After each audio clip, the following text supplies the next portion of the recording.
Merci Claire, bonjour à tous. Donc Marc Batté, moi je travaille pour le Polmer Méditerranée. Tu peux passer directement à la suivante. Le Polmer, qu'est-ce que c'est? C'est une association qui vise à regrouper des acteurs du maritime, que ce soit des entreprises, des petites, des grandes, des nouvelles, des très vieilles, des laboratoires, des acteurs académiques et tout un écosystème qui tourne autour des utilisateurs finaux, des banques et tous les organismes qui permettent de faire de l'innovation technologique.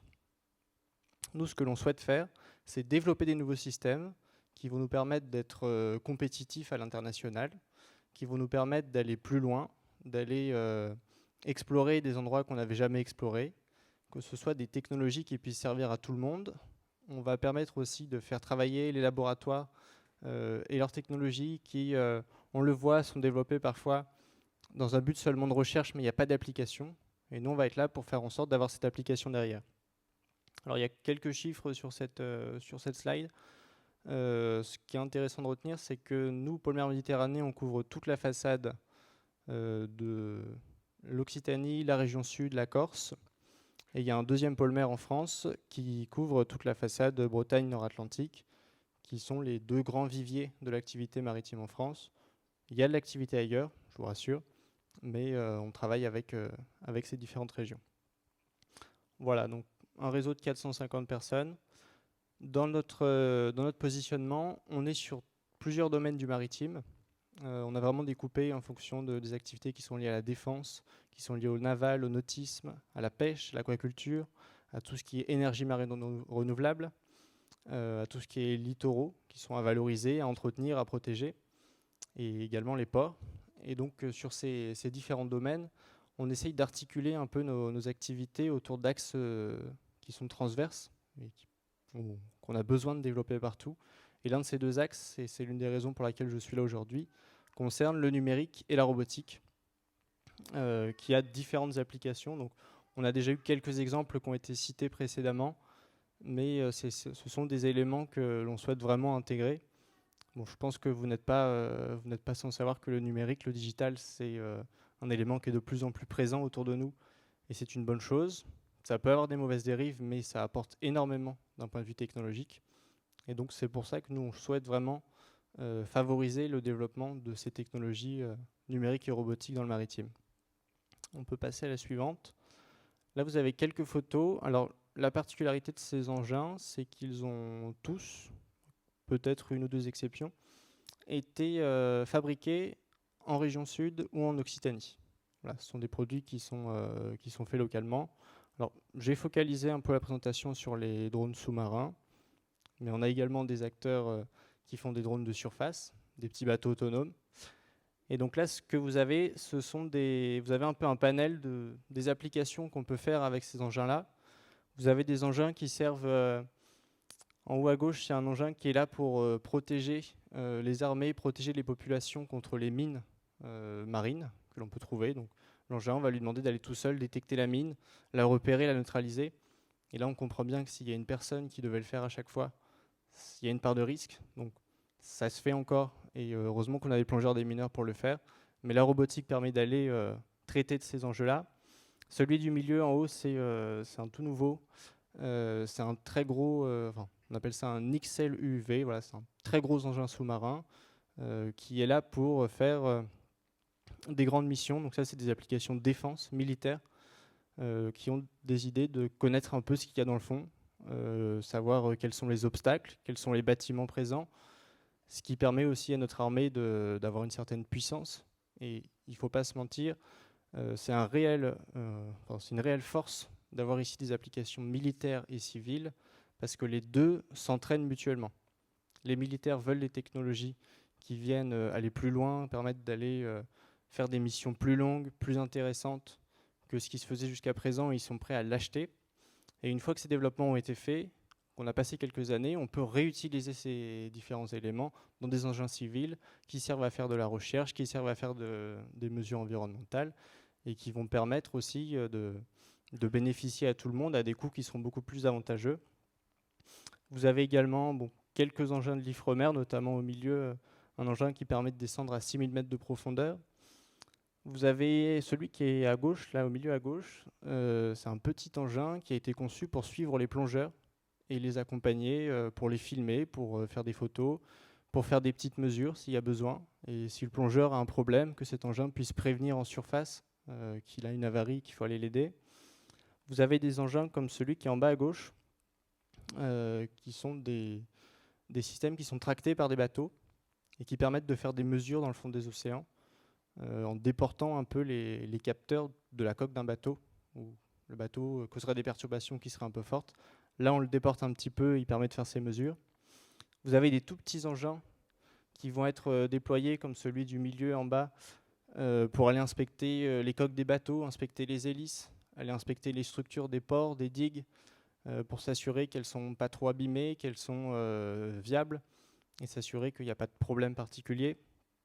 Et vous avez des engins comme celui qui est en bas à droite, qui eux vont être déployés pendant plusieurs semaines, vont profiter des courants marins pour descendre, pour remonter, vont profiter aussi de ce qui était présenté un peu tout à l'heure sur les mécaniques des fluides dans les océans.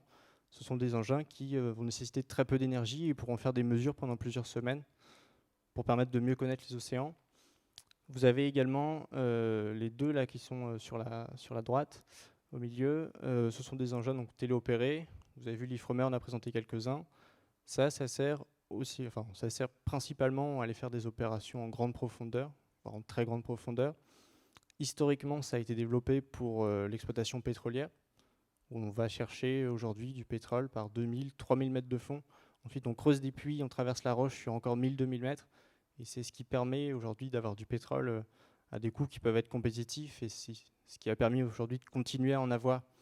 Donc, c'est des engins qui servaient à ça. Et aujourd'hui, il y a une nouvelle application, enfin, il y a deux nouvelles applications qui naissent pour ces appareils-là.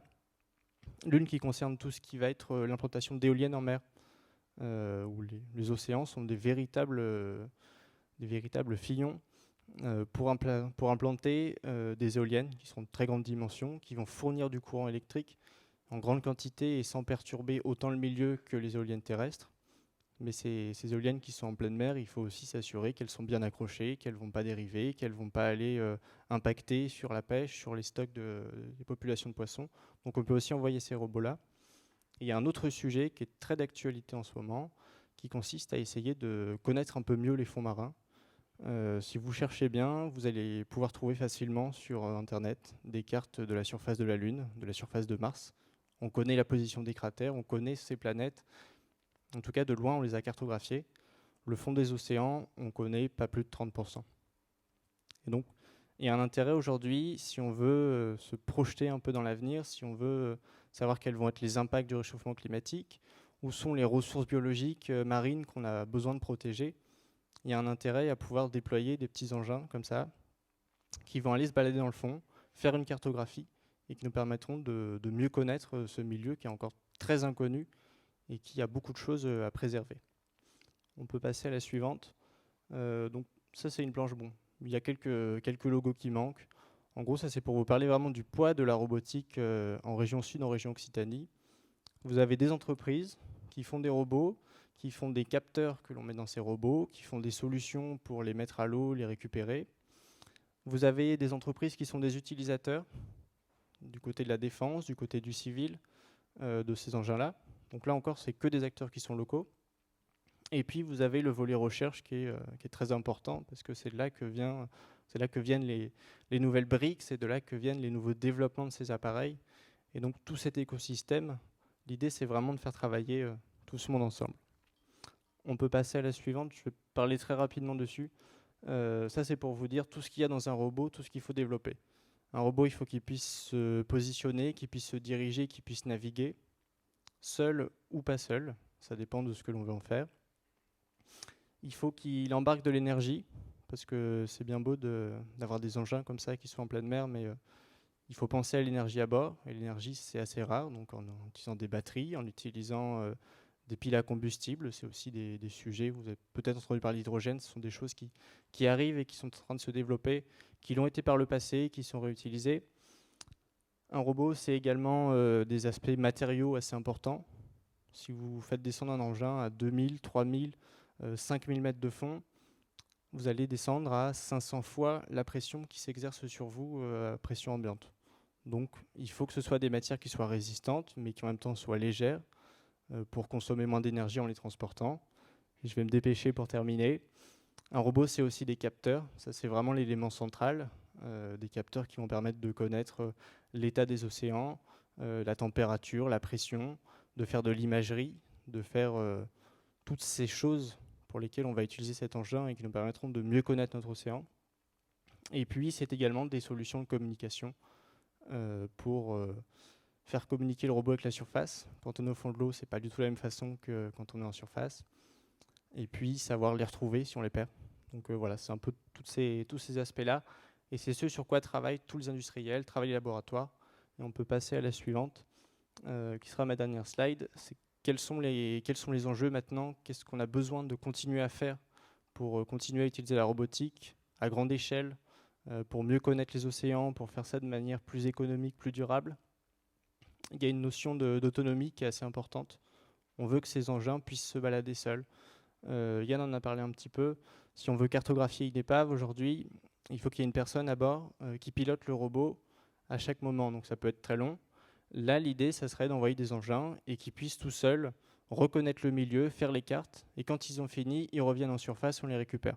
Donc qu'ils soient plus autonomes, qu'ils aient plus d'autonomie à la fois en intelligence et à la fois en énergie. Qu'ils puissent descendre également plus profondément, et ce, plus facilement et surtout à des coûts raisonnables. Quand on fait des engins qui descendent à plusieurs milliers de mètres de profondeur, ça peut faire exploser les coûts par rapport à ceux qui vont descendre à 100, 200 mètres. Donc il y a aussi des enjeux technologiques là-dessus, sachant qu'il peut y avoir des retombées. Les matériaux qui sont développés peuvent ensuite revenir à terre et aider à ces développements. Il faut améliorer les capteurs, toujours pour mieux voir, pour mieux comprendre, pour préserver, pour faire connaître aussi ces enjeux, tout ce qui est lié au fond de nos océans. Et puis, il y a une notion de protection là dont j'ai parlé. Et je vous ai parlé un peu de défense. Il y a des menaces qui sont importantes dans le fond des océans. Vous avez aujourd'hui une chose merveilleuse qui s'appelle Internet, qui transite par des grands câbles qui sont dans le fond des océans. Et ces câbles-là peuvent être perturbés par des accidents, par un bateau qui, avec son chalut, viendrait rompre un de ces câbles, ou par des menaces peut-être d'autres pays. Et donc c'est aussi dans notre devoir, si on veut continuer à protéger Internet et l'activité économique qui en découle, de s'assurer que ces moyens sont bien en bon état, en bonne sécurité, et de pouvoir les préserver. Et donc voilà, et donc le dernier point, ça concerne la réglementation.